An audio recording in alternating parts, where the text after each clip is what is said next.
নাজিরপুর নামক গ্রামে বসবাস করত সুমতি নামের এক বৃদ্ধ মহিলা। তার দুই ছেলে কমল আর অমল। এই কমল অমল ছিল চাষি মহাজনের জমিতে চাষবাস করত। একদিন সকালবেলা, বাবা অমল, বাবা কমল, কি রে বাবা, তোদের তো বিয়ের বয়স হয়ে গেল না, এবার ভাবছি তোদের জন্য মেয়ে দেখব। তোর বাবা তো সেই কবেই মারা গেছে, জমি জমা সব ধার চুকাতে আর মহাজনের ঋণ শোধ করতে চলে গেল। এই দরিদ্র পরিবারে কে মেয়ে দেবে বাবা? বাবারে, কোনো দরিদ্র ঘরের মেয়েকেই আমি বউ হিসেবে আনতে পারবো। তোরা রাজি তো? হ্যাঁ মা, সে কথা আর বলতে, আমাদের মতো দরিদ্রের ঘরের ছেলেদের বিয়ে কে করে মা?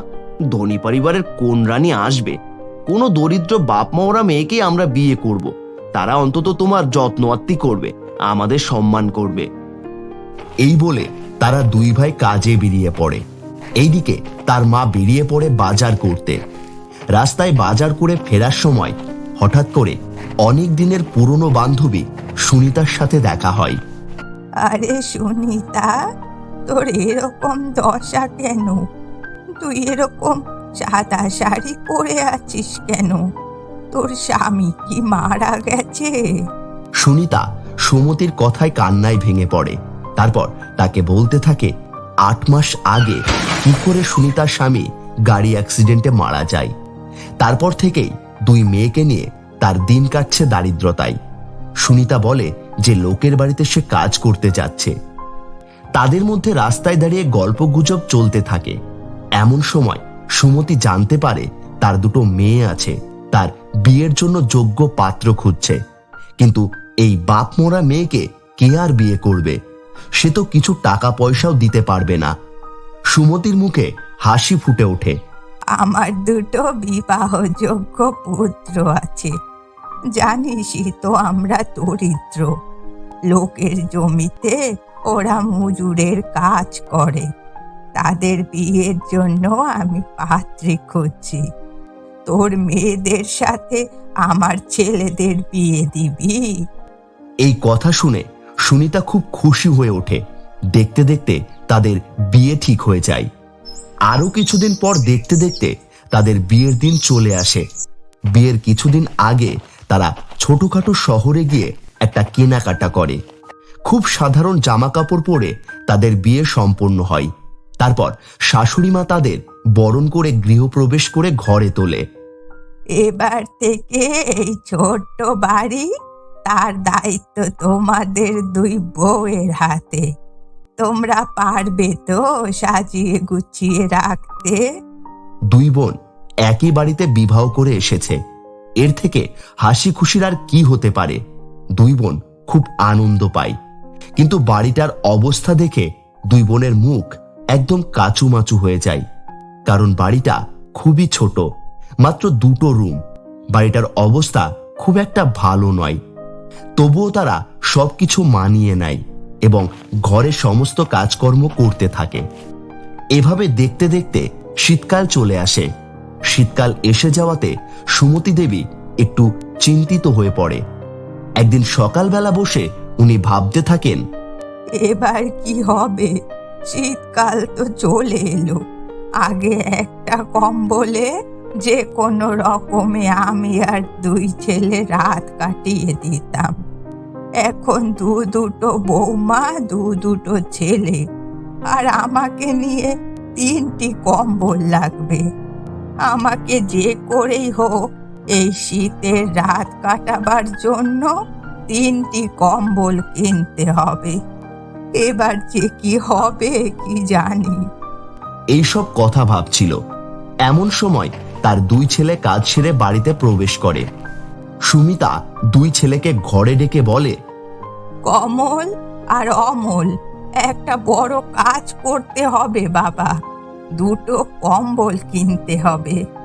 আমার কম্বলটাও ছিঁড়ে গেছে, তো 3টে কম্বল কিনতে হবে।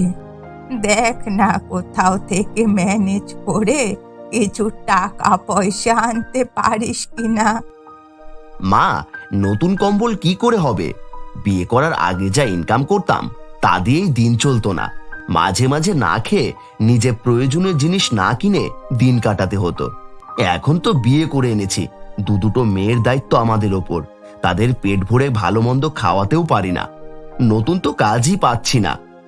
শরীরে অত শক্তিও যে নেই যে ভালো কোনো কাজ করে তোমাদের সকলের শখ পূরণ করব। একটু তো বোঝো। ছেলেদের মুখেই কথা শুনে সুমতি দেবী চুপ করে যায়। ছেলে আর মায়ের এইসব কথা রান্নাঘর থেকে কাজ করতে করতে তার দুই বৌমা শুনতে পায়। তখন তারা দুজনাই আলোচনা করতে থাকে। আরে বোন, কি হবে বলতো? সত্যি তো আমরা ঠিকঠাক করে খেতে পাই না। এখন কতগুলো কম্বল বলতো কিনতে হবে, না হলে ঘুমাবো কি করে শীতের কনকনে ঠান্ডা পড়লে? ওই ঠান্ডায় কম্বল ছাড়া ঘুমোতে পারবো না, তাছাড়া অসুস্থ হয়ে পড়বো। হ্যাঁ দিদি, বিয়ের আগে তো দুই বোন আর মা মিলে একটা ছেঁড়া কম্বলেই রাত কাটিয়ে দিতাম, কিন্তু এখন তো আর সেটা করলে হবে না।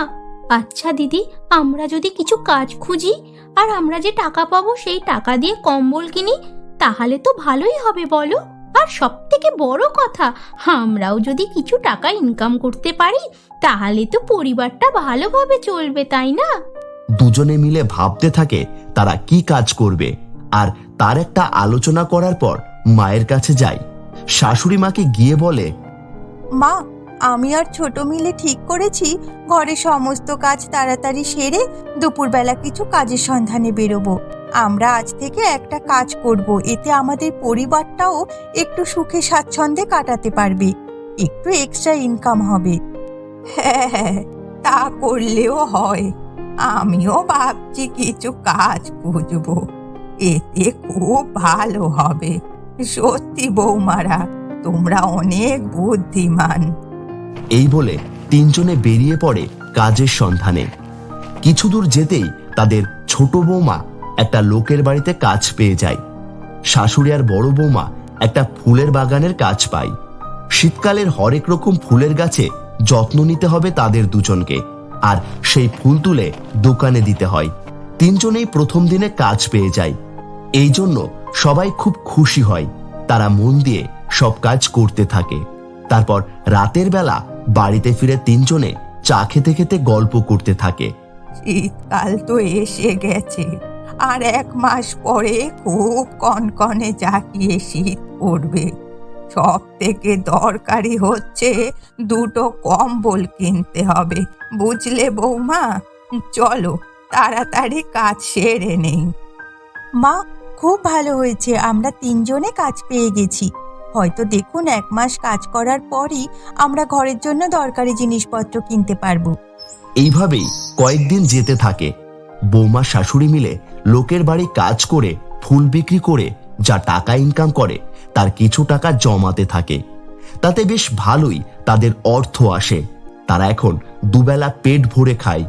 এইভাবেই একদিন কাজ করতে করতে ছোট বৌমার মালকিন ছোট বৌমাকে বলে, বলছি আজকে কাজের শেষে বাড়ি যাওয়ার পথে এই পুরনো কম্বল ও তার সাথে পুরনো জামা কাপড়গুলো তুমি রাস্তায় ফেলে দিও তো।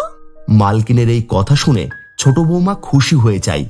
সে ওই পুরনো কম্বল আর জামা কাপড় নিয়ে বাড়িতে আসছিল। এমন সময় দেখতে পায় রাস্তার পাশে এক দরিদ্র ভিখারি মহিলা তার 2 সন্তানকে নিয়ে ঠান্ডায় কাঁপছে। তাকে দেখে ওই কম্বলটা চাই। ছোট বৌমা কিছুক্ষণ ভাবে, তারপর মনে মনে বলে, আমি তো মাস গেলেই মাইনে পেয়ে যাব, তখন আমি নতুন কম্বল কিনে নিতে পারবো। এখন আমার থেকে বেশি দরকার এই মায়ের আর তার সাথে ছোট্ট সন্তানদের। এই ঠান্ডায় নয়তো এই 2 ছোট্ট ছোট্ট সন্তান খুব কষ্ট পাবে, আমি এদের কম্বলটা দিয়েই দিই। এই বলেই ছোট বৌমা তাকে ওই কম্বলটা দিয়ে দেয়। তাতে সে অনেক খুশি হয়ে যায়। সঙ্গে সঙ্গে সেই ভিখারি একটা জাদু পরীতে পরিণত হয় এবং তাকে একটা সুন্দর নরম তুলতুলে কম্বল দেয় আর বলে, এই কম্বলের একটা আশ্চর্য জাদু ক্ষমতা আছে। তোমাদের বাড়ি যদি কেউ অসুস্থ হয়ে পড়ে, এই কম্বলের তলায় একটা রাত ঘুমোলেই সে ঠিক হয়ে যাবে। ছোট বৌমা সেই কম্বল নিয়ে বাড়ি ফিরে আসে। বাড়িতে এসে দেখে তার স্বামী আর বড় দেওর খুব অসুস্থ, জ্বর সর্দি হয়েছে। তখন দুজনকে গরম গরম খাবার খেতে দেয়, আর ছোট বৌমা সেই কম্বলের জাদুর কথা আর জাদুপরীর কথা সবাইকে বলে। তারপর তা শুনে শাশুড়ি মা তার দুই ছেলেকে কম্বল চাপা দিয়ে শুইয়ে দেয়। সকালবেলা ঘুম থেকে উঠে দেখে তারা দুজনেই অদ্ভুত রকম ভাবে সুস্থ হয়ে গেছে, আর দুজনেই যেন খুব শক্তিশালী হয়ে গেছে। পরের দিন যে যার কাজে বেরিয়ে যায়। সেই দিন মাইনে পেয়ে বড় বৌমার শাশুড়ি মিলে একটা কম্বল কিনে আনে। এদিকে দুই ভাই শক্তিশালী হয়ে গিয়ে গাড়ি অ্যাক্সিডেন্টের হাত থেকে এক নামি দামি কোম্পানির মালিককে বাঁচায়। সেই কোম্পানির মালিক এতে খুশি হয়ে তাদের ওই কোম্পানিতে একটা ভালো পোস্টে কাজ দেয়। কম্বলের দৌলতে যেন দু ভাইয়ের জীবনে সুখ ফিরে আসে, তার সাথে তাদের অভাব অনটন চলে যায়। জাদুর কম্বলের কথা সবার কাছ থেকে লুকিয়ে গেছে ওই পরিবার, কিন্তু গ্রামের কেউ যদি খুব অসুস্থ হয় তাকে তাদের বাড়িতে এনে সেই কম্বল জড়িয়ে শুয়ে তাকে সারা রাত ঘুমোতে বলে ঘুম থেকে উঠে সে সুস্থ হয়ে যায়। গ্রামের সকলে ভাবে তাদের সে ভাই বুঝি তারা সুস্থ হয়ে উঠেছে। আস্তে আস্তে তাদের সুখের দিন ফিরে আসে। আসলে যাদের মন ভালো তাদের সাথে সব সময় ভালো হয়।